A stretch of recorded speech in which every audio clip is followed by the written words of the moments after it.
article about the death of a nation, talking about the evolution from Negro to nigger to how do you pronounce it? Nigro. Niggro. It's basically, ignorance is rewarded today by factions that allow and accept for us to not be at our cultural best. Not to say anybody has to be stale and stiff, but all the aspects of us as a people is being looked upon as a total joke in the eyes of white America and even the world at large.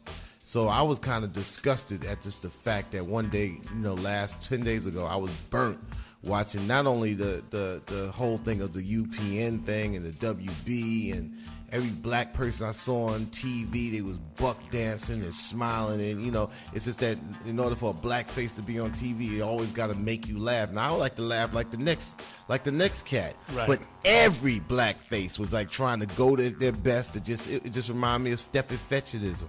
Right. So I just got just wired, and then the Source thing happened, and then everybody. It's just like almost like you just can't be black and just be able to be at your best. Sometimes it's just that everything is imbalanced just the whole other way. Right. And I just got ticked. I said, really, what's been accepted in America now is the creation of a new race. Somewhere stuck between nigger and Negro. It's the Negro.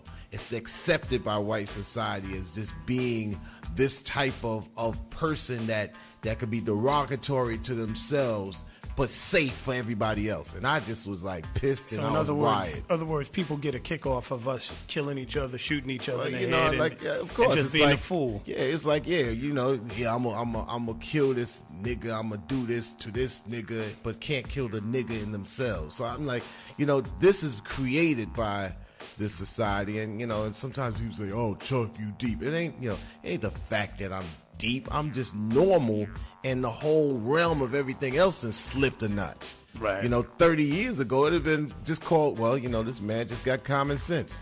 But sense ain't common today, right. Except for the rapper. He's common sense, right? But everything else is done dipped to either sense or nonsense.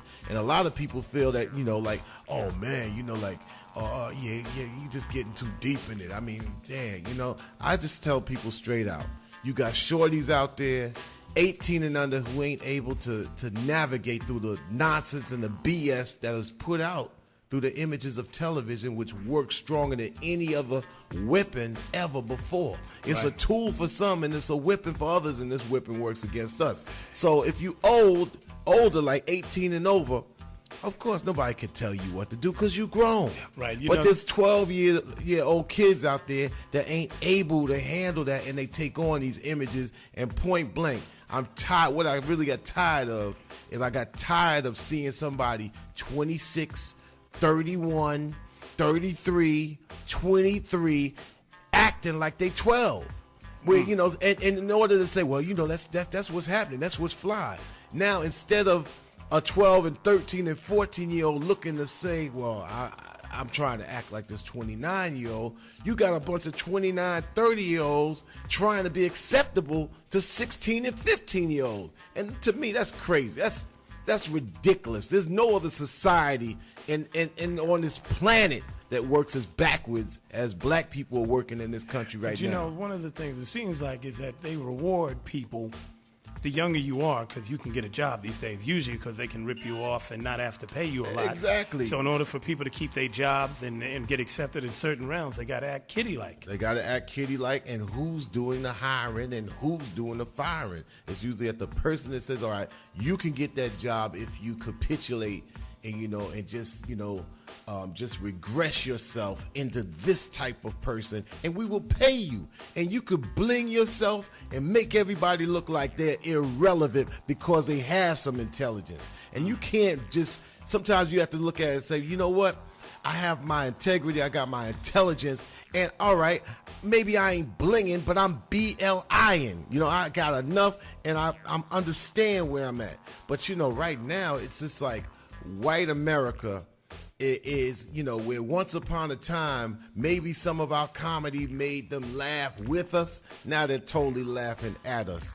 And whether I look at it, we got 750,000 comedians out there. It's like, yes, master, and it's just like white lips everywhere. And I'm just like saying, we just need balance. So yeah, I was burnt last week, and anybody that wants to find out exactly what I was talking about, I wrote this essay called Death of a Nation, because in 1918, the filmmaker D.W. Griffith, a white filmmaker, had depicted black people as being fools and buffoons, which sent an image signal across America that we were less of human beings based on the movie that he depicted. Right. And the name of the movie was called Birth of a Nation.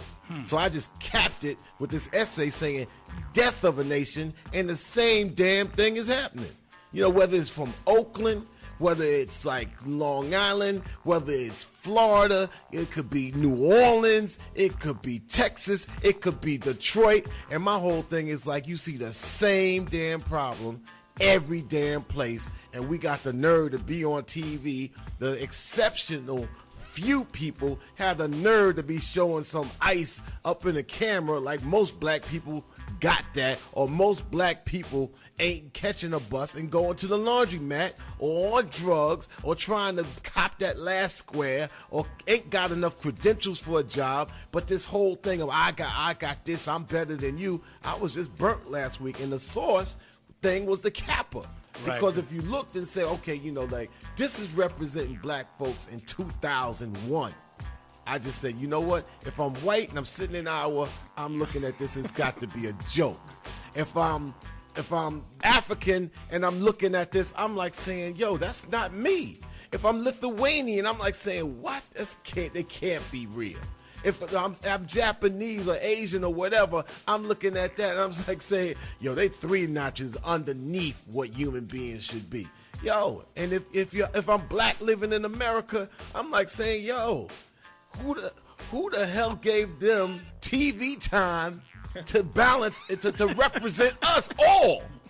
And nobody, and then people had the nerve to say, well, hey, that's the way it is. And, that's the way it is. No, you know what? People need to be held accountable. And all these cats out here talking this thug nonsense and this and that, they just fooling themselves. The real thugs get the job done. They take on the forces that make us all look bad, that make us all live in bad conditions, and they deal with it.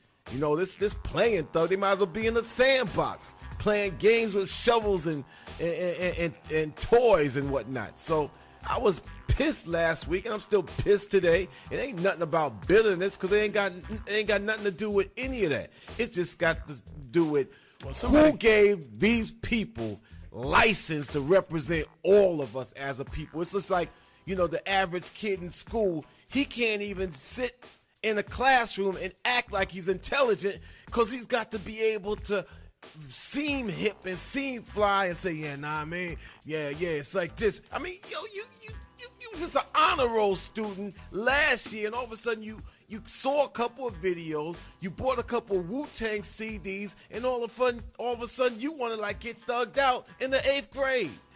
But it's not his fault. It's the fault of punk adults who are afraid to check a young cat like that and communicate to what he's checking into. And therefore, when that happens, we just let everything go for broke, and we wonder why we be in the situation we in.